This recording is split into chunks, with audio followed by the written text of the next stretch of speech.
Alright guys, welcome back to Budget Card Breaks, and I just want to make a quick video about my experience with collecting and just kind of like a public service announcement to people who are collecting cards and investing. So they're expecting to buy cards and make money off them, sell them for more.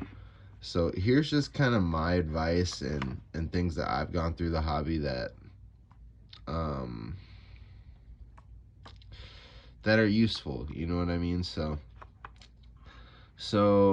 these are just three random, semi-random cards that I picked out for my collection, just different examples of different kind of cards, okay? So looking at all these cards, this card is worth the least.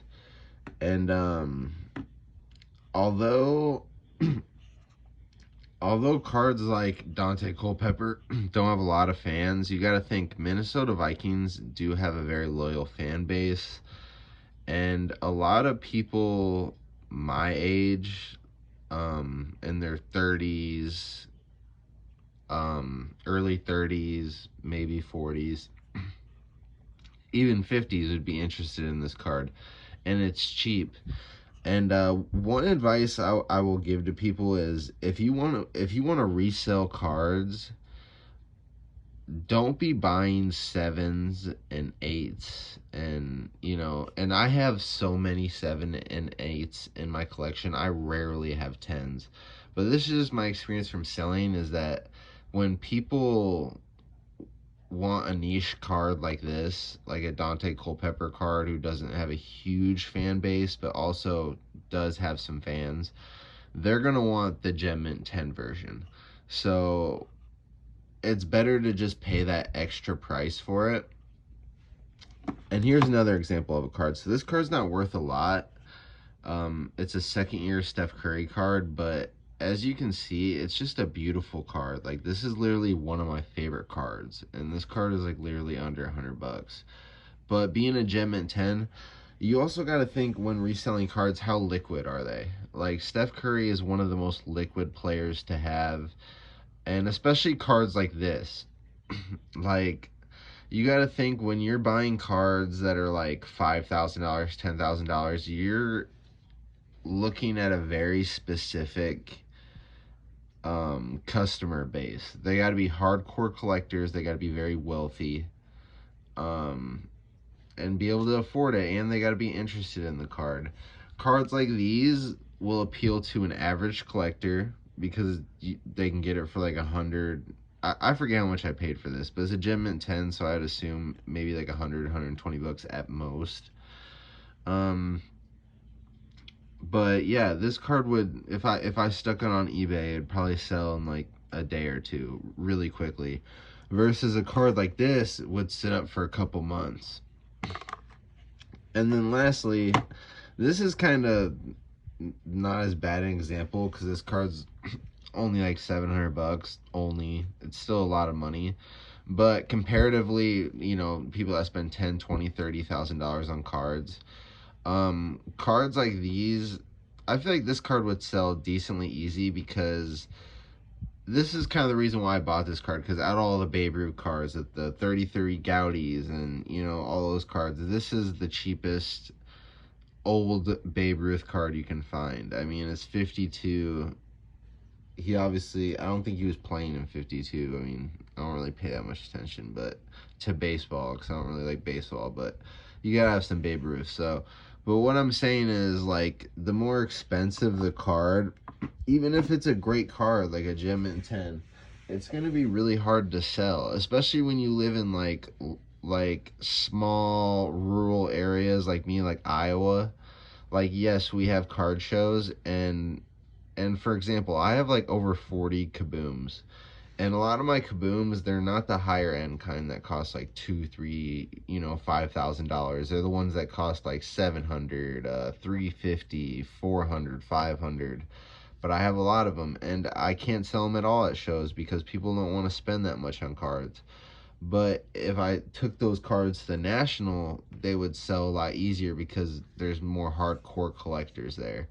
So you just got to keep that in mind when you spend a lot of money. You just got to think about like liquidity and how fast do you want to get your money out. Like, let's say in a position like me, like I don't have a lot of money. So one day, I mean, in a month from now, I could be homeless. Like, I need a way to sell these cards fast and not get completely ripped off by them. And that's why I've been doing a lot of research. And personally, if you cannot set up at shows and sell the cards, which I've tried to do, and I'm sure I could sell at larger shows, but I'm just not willing to take the gamble risk of, paying $200-300 for a table in a hotel room. You're already $1,000 in the hole, and then you got to hope to sell these cards to make up. It just doesn't seem worth it. Um, so my what I've found the best route would probably be going is like pristine auction or golden, like consigning it. I feel like Pristine has a decent, and no, I'm obviously not a sponsor by them, and I have no subscribers, but um, they only charge like $10 per card. Like that's their fee when you sell a card. Unless it's like a really expensive one, I think it's like 15%. Or 10% if it's like over $1,000. But if it's under $1,000, they only take $10 per card. So it's kind of worth it. You send in all your cards and they make the ads for you and sell the cards and ship them for you. So that's just advice for people that are trying to get out, maybe not completely out of the hobby, but lately, I have a lot of slabs. I've showed you guys before.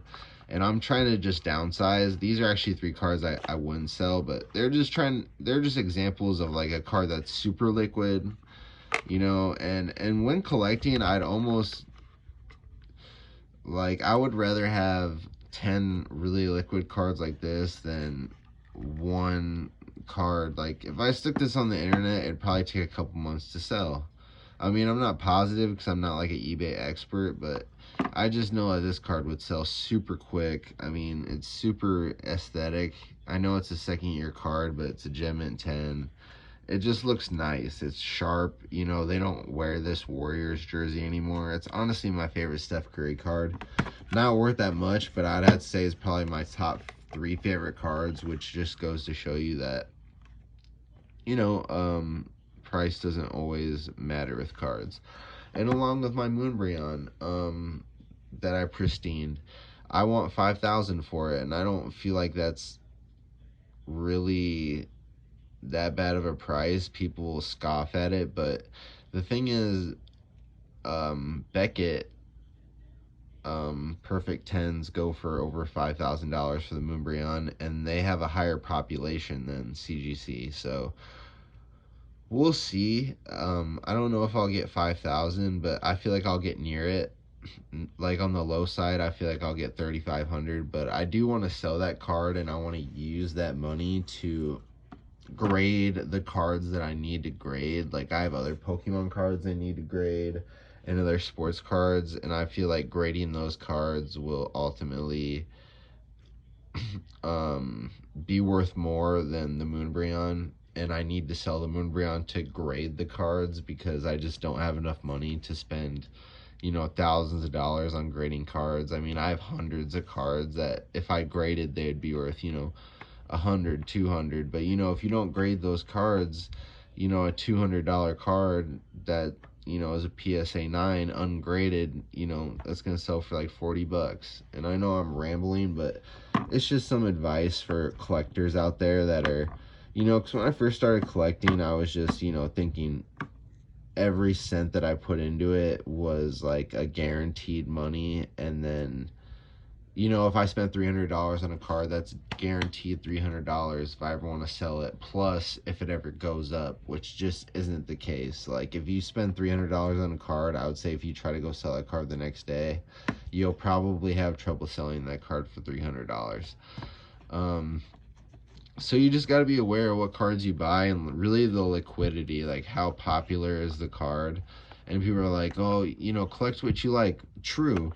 if you're collecting for the pure fun of it. But I'm talking about financial collecting. If you're collecting and you're trying to make money off this, or you're trying to sustain the hobby where you're buying stuff, selling it for more so you can fund other cards. So that's just my advice with that, but I'll talk to you guys later. Let me know what you guys think about that.